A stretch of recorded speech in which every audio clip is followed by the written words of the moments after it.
ওই লোকটা কে? আমার বাবা। তাইলে তুমি হোস্টেলে কেন থাকো? মা আর বাবা আলাদা হয়ে গেছে। কিন্তু কেন?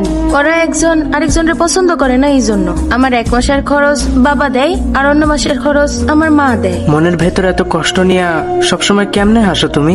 আমিও অনেক কাঁদি, কিন্তু আমার কান্না কেউ দেখে না। আমার কথা বাদ দাও, আমার কাছে অন্তত থাকার একটা জায়গা আছে, পড়ার জন্য অনেক কাপড় চোপড় আছে, কথা বলার জন্য হইলেও অন্তত বাবা মা আছে। কিন্তু তোমাগো কাছে তো এইগুলার কোনোটাই নাই। তারপরেও তোমরা কত খুশি থাকো। তার মানে তোমার কোনো বয়ফ্রেন্ড নাই? রোজ আমি আমার চেহারা আয়নায় দেখি। কোন ছেলে আমার মতো একটা মাইয়ের দিকে তাকাইবো কেন?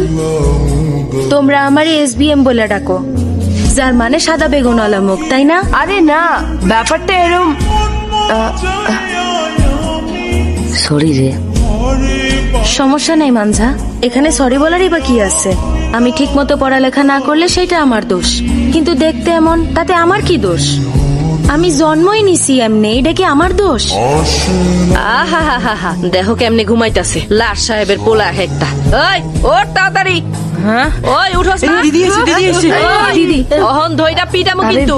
সরি দিদি। ওই অহন নিয়ে আয়। কাপড় বদলাইয়াই ইংলিশ কওয়া শুরু করছে।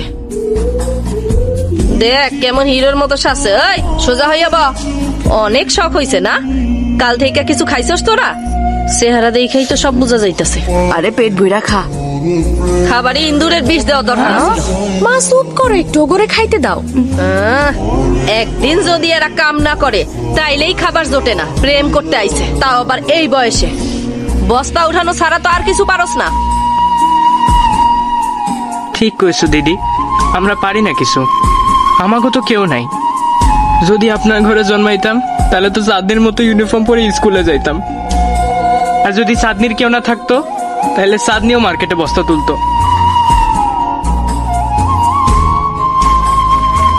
এতিম হওয়া কি আমাকে দোষ দিদি? যেটা কইছস সেটা ভুল না। অনাথ হইয়া জন্মানো তো গো দোষ না, কিন্তু অনাথ হইয়া মইরা গেলে দোষ কার হইব?